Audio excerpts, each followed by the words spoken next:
Selamat bertemu kembali dengan saya di channel YouTube saya yang membahas soal-soal matematika dan fisika untuk tingkat SMP dan SMA. Baik, kali ini saya akan mencoba membahas soal-soal yang berkaitan dengan optika geometri, khususnya pada alat optik ya. Kita tahu bahwa alat optik itu antara lain kacamata, kemudian eh, kamera ya, kemudian loop, mikroskop, teropong ya. Itu adalah contoh-contoh dari alat-alat optik.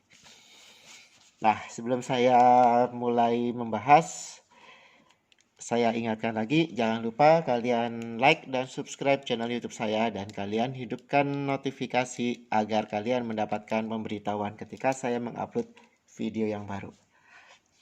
Baik, saya mulai membahas dari yang nomor 1. Titik dekat mata seorang siswa terletak pada jarak 120 cm di depan mata. Untuk melihat dengan jelas suatu benda yang berada 30 cm di depan mata, kekuatan lensa kacamata yang harus dipakai memiliki kekuatan berdaya atau berdaya lensa. Nah, ini yang ditanyakan adalah kekuatan kacamatanya, kekuatan lensa kacamatanya. Di sini yang diketahui, saya tuliskan dulu ya. Yang diketahui adalah titik dekat mata ya, titik dekat untuk mata seorang siswa. Berarti nanti ini adalah nilai PP-nya, yaitu punktum proksimum 120 cm. Ini adalah cacat mata rabun dekat. Nah, sebelum saya teruskan ya, kalau misalkan optionnya itu adalah pilihan ganda seperti ini, maka kita tahu bahwa cacat mata rabun dekat itu bisa ditolong dengan menggunakan kacamata positif ya. Jadi nanti kalau misalkan pilihan ganda jawabannya negatif berarti salah. Nah, ini salah nih. A, B, C itu salah. Kemungkinannya adalah D atau E. Nah, sekarang taunya D atau E dari mana? Nah, saya lanjutkan pembahasannya ya. Nah, di sini yang diminta adalah titik dekat untuk mata normalnya adalah 30 cm. SN itu titik dekat untuk mata normal ya maksudnya. Ini adalah 30 cm. Karena kan ada juga di soal itu untuk titik dekat matanya itu yang diminta adalah 25 cm.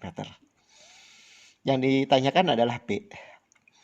Untuk mencari P pada kacamata untuk penderita rabun dekat atau hipermetropi, itu kita menggunakan persamaan 100. Jadi karena di sini satuannya dalam senti ya, berarti tadi atasnya adalah 100 per SN. SN itu adalah titik dekat untuk mata normal dikurangi 100 per PP. Jadi di sini SN-nya adalah titik dekat untuk mata normal. Nah, karena di sini titik dekat untuk mata normalnya yang diminta adalah 30, berarti nanti SN-nya adalah 30. Kita tinggal masukkan 100 per 30 dikurang 100 per PP-nya adalah 120. Nah, kita coret aja nih nolnya biar lebih gampang ya. Ini 10 per 3 dikurangi 10 per 12. Kita jadikan per 12. Kita samakan penyebutnya. Jadikan 12 berarti kali 4 ya. Ini 40 dikurang 10 per 12. Hasilnya adalah 40 kurang 10, 30 per 12. 30 per 12 berapa? Kita bagi dengan 3. 10 bagi 3, 4. Atau 10 per 4. Masih bisa dibagi lagi. Ya, 10 per 4 itu masih bisa dibagi lagi 2. 5 per 2. Berarti P-nya berapa? 2,5 dioptri. Jadi jawabannya adalah yang D. Kemudian saya lanjut untuk nomor 2 ya. Contoh soal yang nomor 2. Pada saat membaca, jarak terdekat yang dapat dilihat seorang kakek rabun dekat adalah 40 cm. Berarti ini 40 cm adalah nilai punktum proksimumnya.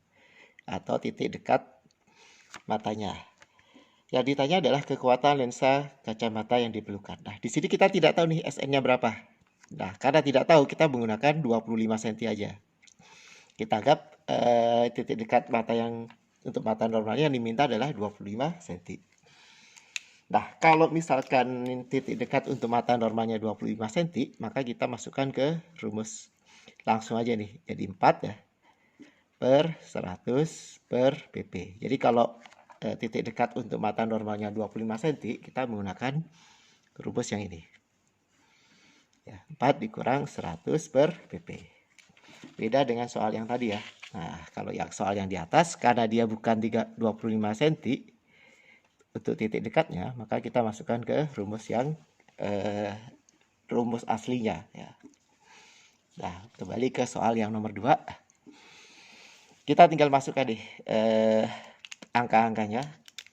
Karena yang ditanya P, berarti P sama dengan 4 dikurang 100 per PP-nya 40. Kita bagi ya. Berarti 4 dikurang 10 per 4 itu sama dengan 2,5. Sama dengan, oh ini dalam bentuk pecahan ya. Saya rubah dalam bentuk pecahan nih. 10 per 4. Ini disederhanakan, ini 5, ini 2 ya. Berarti 4 dikurang 5 per 2. Atau kalau jadi per 2, ini 8 per 2 dikurang 5 per 2. Hasilnya sama dengan 3 per 2 dioptrik. Jadi jawabannya adalah yang A. Ya, tidak terlalu susah ya. Sekarang saya lanjut yang nomor 3. Serang rambut dekat, titik paling dekat yang dapat dilihat dengan jelas berjarak 2/3 meter. Berarti ini adalah PP-nya. 2/3 meter. Hati-hati nih, satunya udah dalam bentuk meter. Jika ingin melihat pada jarak baca normal, yaitu 25 cm. Nah, di sini dikasih keterangan nih, SN-nya adalah 25 cm. Yang ditanyakan harus memakai kacamata dengan jarak fokus. Yang ditanyakan jarak fokus cari.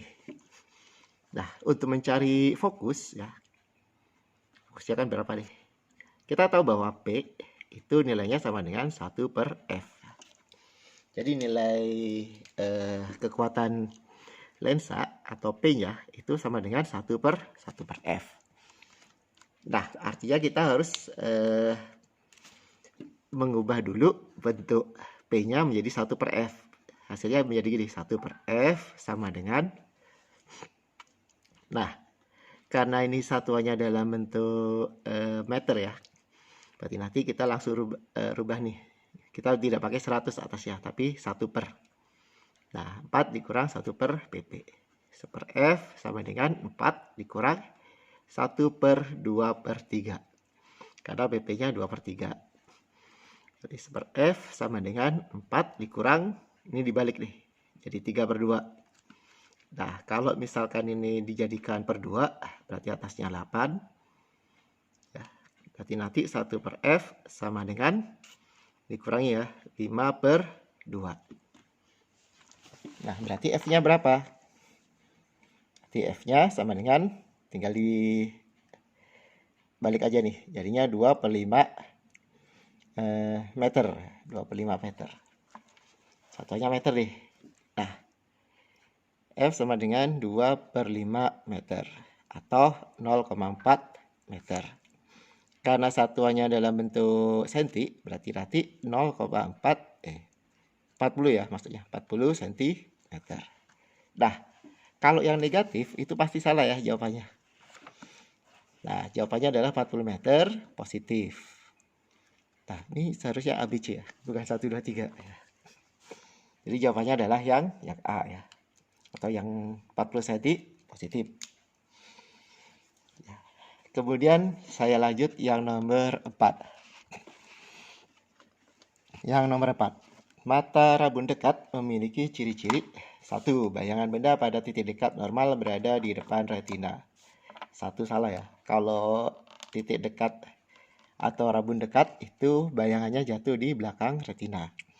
Yang ini salah. Titik dekatnya lebih dari 25. Yang ini benar. Jadi 2 benar ya. 4 pasti benar. Jawabannya 2 dan 4 ya. Karena satunya sudah salah ya. Yang nomor 4 coba. Lensa mata tidak dapat berakomodasi sekuat-kuatnya, Pak. Nah, ini benar nih. Ya. Nah, nomor 4 jawabannya adalah 2 dan 4. Yaitu yang C. Lanjut ke nomor 5. Wah, ini masih pernyataan ya. Pernyataan berikut yang benar mengenai cacat mata adalah yang A. Pada mata miopi, bayangan jatuh di belakang retina. Ini salah nih. Harusnya kalau miopi itu bayangan jatuh di depan retina. Pada mata hipermetropi dapat melihat jelas benda jauh. Nah, ini benar. Jadi kalau hipermetropi dia tidak dapat melihat dekat. Kalau melihat jauh dia justru bisa melihat ya. Kebalikan dengan miopi. Jadi jawabannya langsung ketemu ya, yang B. Lanjut yang nomor 6.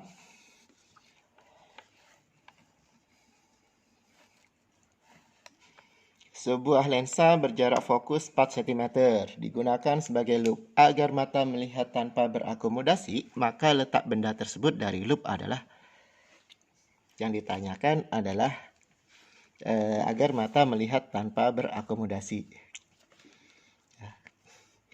Nah, untuk mata tidak berakomodasi,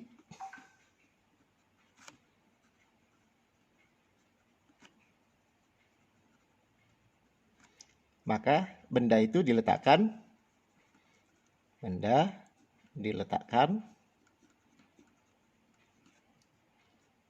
tepat pada fokus. Ya, atau dengan kata lain, S-nya adalah sama dengan 4 cm. Ya. Nah, agar melihat tanpa berakomodasi, maka letak bayangan tersebut dari loop adalah, yang ditanyakan adalah agar mata melihat tanpa berakomodasi, maka letak benda adalah sama dengan jarak fokus ya, yaitu sama dengan 4 cm. Jadi jawabannya adalah yang C. Karena fokusnya udah diketahui ya, jarak fokusnya. Saya lanjut ke nomor 7. Nomor 7. Seseorang yang mempunyai titik dekat 25 cm ingin melihat sebuah benda dengan loop. Apabila orang tersebut saat berakomodasi maksimum menginginkan terjadinya perbesaran sebesar 6 kali, maka fokus loop yang digunakan adalah, jadi untuk mencari perbesaran untuk mata berakomodasi maksimum. Ini berakomodasi maksimum ya.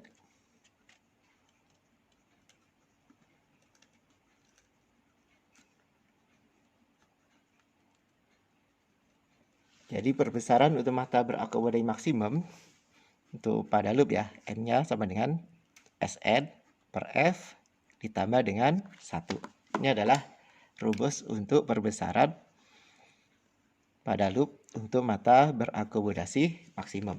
Nah, perbesaran yang diminta berapa? M-nya 6 kali. Jadi 6 kali itu M-nya ya, 6 kali. Kemudian titik dekatnya itu Sn, itu 25 cm. Yang ditanyakan apa? F-nya. Kita tinggal masukkan ke sini. M-nya kita isikan 6. Sn-nya 25 per fokus tambah 1. Ini pindah ke sana ya. Jadi 6 kurang 1 sama dengan 25 per F. Berarti ini 5 sama dengan 25 per F. Nah, saya taruh sini ya. Berarti F-nya, ini tukar tempat ya. F-nya ke sini. Kemudian 5-nya turun ke bawah. Berarti F-nya sama dengan berapa? 5 cm. Jawabannya adalah yang A. Lanjut ke nomor 8.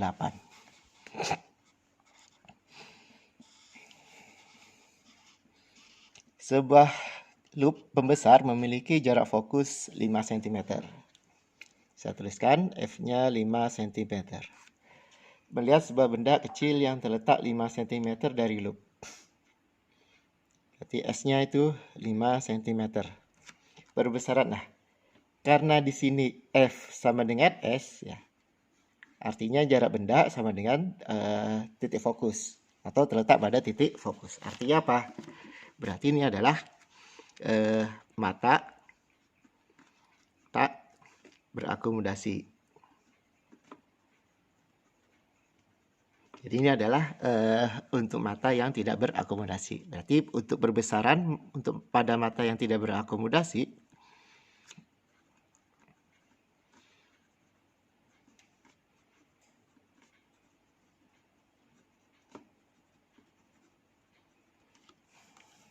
berarti nanti perbesarannya adalah M-nya sama dengan Sn per F. Jadi bedanya dengan yang berakomodasi maksimum itu tanpa plus 1 ya. Kalau tidak berakomodasi kita tidak perlu pakai plus 1. Tinggal kita cari M-nya sama dengan SI-nya kita pakai 25 aja. Ya. Kita anggap 25. F-nya berapa? F-nya 5. 25 bagi 5, 5 kali. Jadi jawabannya adalah yang D. Lanjut ke nomor 9. Ini nomor terakhir dari soal yang akan saya bahas ya. Pada bagian pertama, nanti ada bagian yang kedua ya. Soal untuk nomor selanjutnya saya saya bikinkan untuk video pada bagian yang kedua. Lensa objektif sebuah mikroskop membentuk bayangan sebuah benda yang oleh lensa okuler lalu diperbesar. Sifat bayangan akhir, sifat bayangan akhir oleh lensa-lensa tadi adalah kalau sifat bayangan pada mikroskop